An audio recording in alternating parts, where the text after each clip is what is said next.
My name is Sarah. I'm a 25-year-old female, and ever since I was a little girl, I've been able to see things that others can't. Whenever someone tells you something like that, it most likely means that they had a hard time growing up. Children with this gift simply don't understand their sensitivity to energies and how to safeguard against them. Having parents that are either closed off to the paranormal or simply won't accept it can be even harder. But we're not going to go down that rabbit hole. I shared that information with you to illustrate that this encounter wasn't my first experience with ghosts. I was a teenager back then, and I was hanging out with my then good-for-nothing boyfriend. I don't remember what we were talking about when the topic got brought up, but he mentioned, "I don't know what happened here before he moved in, but this place is definitely haunted, babe. I always get this creeped out feeling when I go upstairs." I hadn't really talked to him about my clairvoyance, so I was a bit intrigued. Ghosts did not scare me by this point. I had grown out of the proverbial, "I see dead people" stage. After showing me around the house, I could sense a spirit wandering the upstairs hallway before disappearing into his sister's bedroom.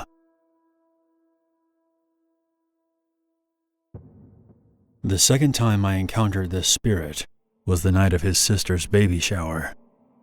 There was some family drama happening that night, and a fight broke out, because apparently they couldn't work things out like adults. I walked upstairs to grab something. At the time, the upstairs hallway light was out. The wiring had gotten messed up by some workers they hired, and the bulbs kept burning out within days of being replaced. So, in true horror story fashion, I used my phone's flashlight to get around. Something was different about this night.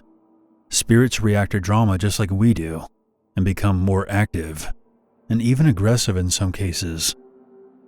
I got what I came for and was heading back toward the stairwell, when I got the feeling that I was being gazed at by something very angry. I stopped for a moment, looking back down the hallway, trying to tell if I was just being paranoid or if something was actually there.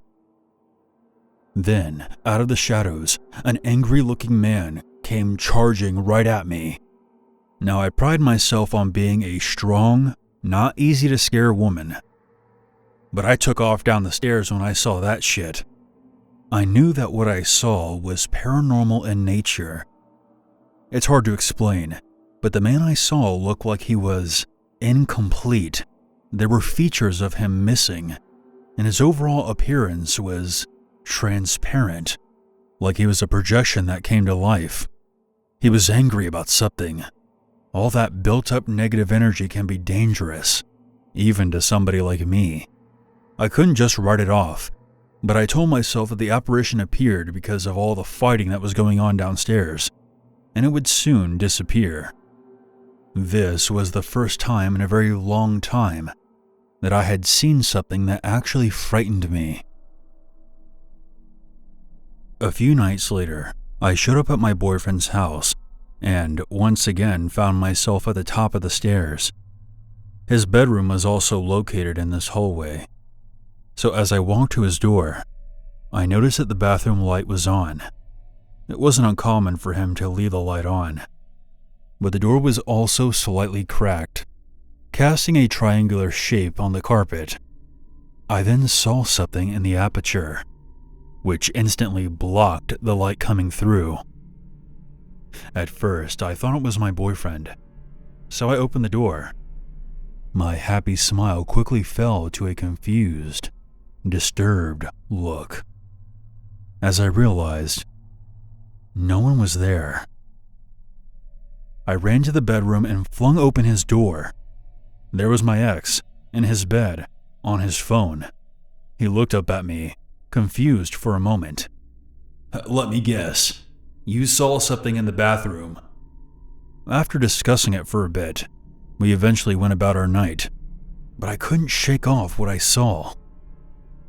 I had a feeling deep down that something terrible had happened here a long time ago and left behind a dark presence. My boyfriend and I weren't together much longer after that night, and his family no longer lives at that house, I've been told by 2 different psychics that I have a dark entity attached to me, following me wherever I go. Neither of them were privy to my experience at my ex-boyfriend's house. After the breakup, a lot of things in my life changed. I've always wondered if whatever was inside his house attached itself to me, but who really knows? Whenever I'm alone, I can feel him staring at me. I don't know who he was, but I have this inkling that he was a miserable human being when he was alive, full of hate and anger. What's left of him now tries to torment anyone who crosses his path, but again, that's just a hunch. I've seen his face so many times that I can accurately sketch it on a drawing pad. I plan on talking to someone who knows the history of my town, and perhaps they can help me find out who exactly this man was.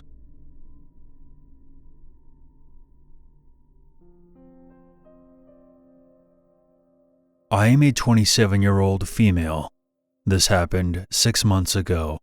I used to be skeptical of any claims involving encounters with the paranormal until this experience. I've been babysitting 3 children, Tracy, who is 10, Mike, who is 8, and Sally, who is 4. I've never really had hard times with them, aside from a few tantrums, which is normal. One day, their mother called me to ask if I could babysit for 6 days while she and her husband went on a business trip. I needed the money, and I love these kids as if they were my own. The first 3 nights, everything was normal. But the 4th night is where things changed for the worse. That night, the kids and I were watching cartoons until it was time for them to go to bed. For context, all 3 children slept in the same room, since Mike's bedroom was being remodeled. Sally was the most difficult to tuck in since she was younger and had the most energy. When I finally got Sally to sleep, I went downstairs to watch TV. When suddenly, I heard Sally's ABC toy. It was one of those learning toys with letters as buttons. I instantly thought that Sally had gotten out of bed and had begun to play. Annoyed, I got up from the couch and went upstairs. But when I opened the bedroom door, I saw all 3 of them fast asleep. I looked down and noticed that there were no toys on the floor. I checked inside the closet, where all their toys were kept, looking for that specific one that I heard. But I couldn't find it, which made no sense. I had clearly heard it going off when I was downstairs. Suddenly, I heard it again, but this time, it came from downstairs. Now I know my ABCs. Next time, won't you sing with me? My stomach dropped to the point where I just froze in place. Now, I knew for a fact that Sally wasn't behind this. Someone, or something, was in the house. I quickly went downstairs and found the toy resting on the dining room table. It definitely was not there before. ABCs, come sing with me. I nearly jumped out of my skin. I grabbed it and took out the batteries. "Darlene, what's wrong?" I heard Tracy from the top of the stairs. It's nothing, sweetie. Go back to bed." I didn't know what to make of the night's events. I placed the batteries in the drawer and checked on the children. When I entered the room, Tracy sat up in her bed, and I sat next to her and assured her that everything was okay. "You're lying. I know when you're scared." Confused, I looked at her and said, "I just had a bad dream, that's all." She slowly shook her head. "Sebastian scared you." "Who's Sebastian?" She then turned to face the wall. "Don't let him scare you, Darlene. He just wants to play with Sally's toy." What the hell? Now I was very confused and a bit freaked out. I didn't want to ask her any more questions, so I just left the room. I didn't get any sleep that night.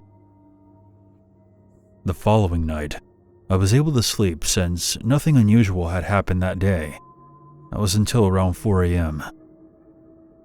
I heard whispers outside of my bedroom door. It was still dark out. I rubbed my eyes and got up to check out the noises. It was coming from the children's bedroom, which was across from mine. I carefully approached the door and pressed my ear up to it. The voices were definitely coming from the other side of the door. Figuring that the kids were up, I opened the door. It was just Tracy sitting on the rug. She looked up at me with a surprised look on her face. "Tracy, what are you up to?" Nothing." "You need to go to bed. And who were you talking to?" Tracy just stared at me with a blank expression. "Tracy, I heard you talking to someone. You need to tell me who it was." "Sebastian is upset that you don't give him the same attention you give us. He keeps trying to get your attention so you can play with him." All the hairs on my body stood up. "Tracy, that's not funny. Now you go to bed. We'll talk about this later." "Sebastian wants your attention now." By this point, Mike and Sally had woken up. "Tracy, Sebastian has to leave you alone," Mike groaned. "So all of you know about Sebastian?" I asked. They all nodded. Thankfully, their parents were coming back that day, because I wanted to get out of there. Fast forward to about an hour before their arrival. Tracy didn't want to eat the sandwich I made for her. Mike and Sally had no problem, and were out playing in their backyard once they were finished. "Tracy, you've been sitting here for over an hour not touching your food." By this point, I admit that I was getting irritated with Tracy. She was the oldest of the three, and I didn't expect this kind of behavior from her. She then looked at me and said, "Where's Sebastian's sandwich?" I tried playing along. "Where is Sebastian now?" "He's holding onto your leg." My body froze. Just imagining that made my stomach turn. I tried to maintain my composure and stay calm and positive. "Well, Sebastian, if you don't sit down, I won't make you a sandwich."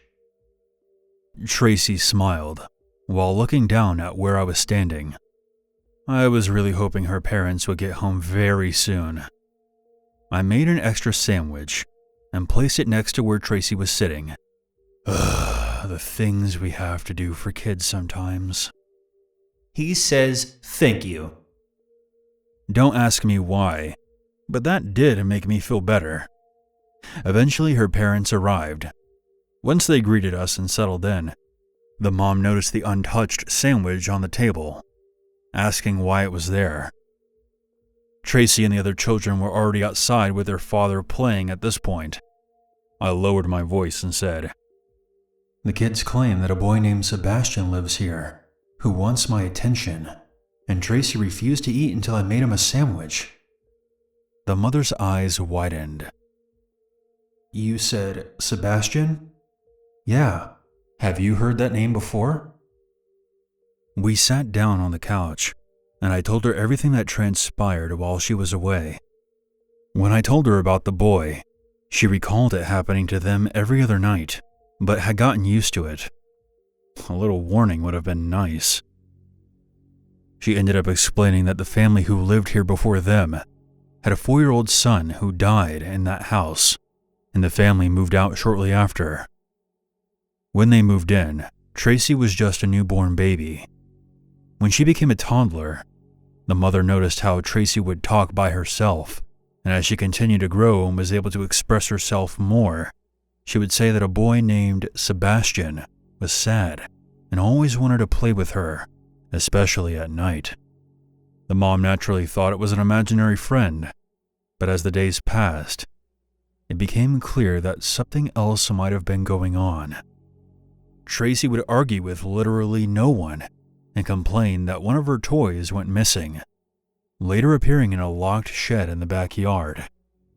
There was no way that Tracy could have put it there.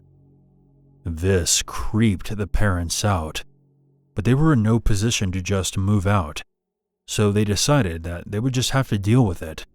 This little boy might have been annoying, but he wasn't hurting anyone. When Mike and Sally noticed Tracy was staying up at night and playing by herself, Mike made it a routine to tell her to stop and go to bed. Tracy had told me about Sebastian liking you since you started babysitting for us, but I told her not to tell you anything because it might have frightened you. It would just destroy us if you left, but it would be understandable. Of course, all of this happened unexpectedly. Sebastian did creep me out, but he didn't do any harm. It actually made me feel bad for him. Besides, I couldn't just leave these kids after developing such a strong bond with them. As I mentioned before, I see them as my own. So I decided to keep babysitting them. After that experience, nothing out of the ordinary happened, other than having a few items misplaced. Over time, I've slowly adapted to it. Before this happened, I didn't believe in the paranormal, but you have to experience it for yourself to have your mind completely changed.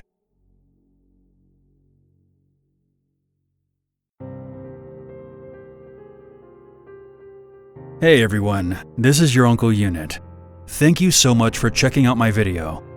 If you have a story that you would like me to narrate on this channel, please send it to my email, unit522submit@gmail.com. Make sure you hit the subscribe button so you don't miss out on any future content. And if you would like to support this channel even further, you can check out my merch store. There's a link for that in the description. I look forward to hearing from you, and I hope you stay tuned for the next video. Until then, never forget. There's always a